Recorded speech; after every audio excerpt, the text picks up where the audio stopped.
আমাদের সাথে আজকে একজন অতিথি আছেন, মোহাম্মদ মাসুদ রানা।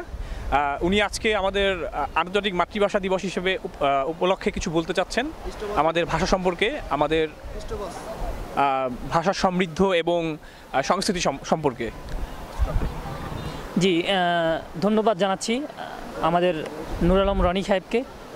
আসলে আমি আপনাদের এই চ্যানেলে এই মাতৃভাষা দিবস উপলক্ষে কিছু বলতে পারে নিজেকে খুবই গর্বিত মনে করছি।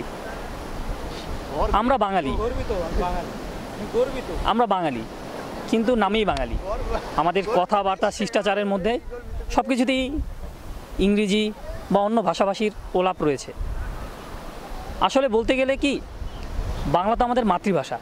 আমরা চাইলে কিন্তু আমাদের এই ভাষাটাকে সর্ববিশ্বের মুখে খুব স্বতঃস্ফূর্তভাবে ফুটিয়ে তুলতে পারি, কিন্তু আমাদের সংস্কৃতি, দৃষ্টিভঙ্গি এবং বহির্বিশ্বের যেসব কৃষ্টি কালচার আমাদের মধ্যে ঢুকে যাওয়ার কারণে আমরা সেই বাংলা ভাষাটাকে আস্তে আস্তে বিলুপ্তির পথে চলে যাচ্ছে। আমরা বলতেছি বাংলা ভাষা, কিন্তু এর মধ্যে আরও দুই একটা ভাষা মিক্স করে বলতেছি, হয়ে যাচ্ছে হ জ ব র ল। তো আমি আশা করব যে আমরা যারা আছি, আমরা যেন আমাদের এই প্রজন্ম আমরা বাংলা ভাষার প্রতি সম্মান রেখে সম্মানার্থকভাবে চর্চা করি এবং বাংলার যে খুব ভালো ভাষা, সেই ভাষাটাকে আমরা বিশ্বের দরবারে খুব সুন্দর এবং স্বতঃস্ফূর্তভাবে ফুটিয়ে তুলতে পারি। থ্যাংক ইউ, ধন্যবাদ।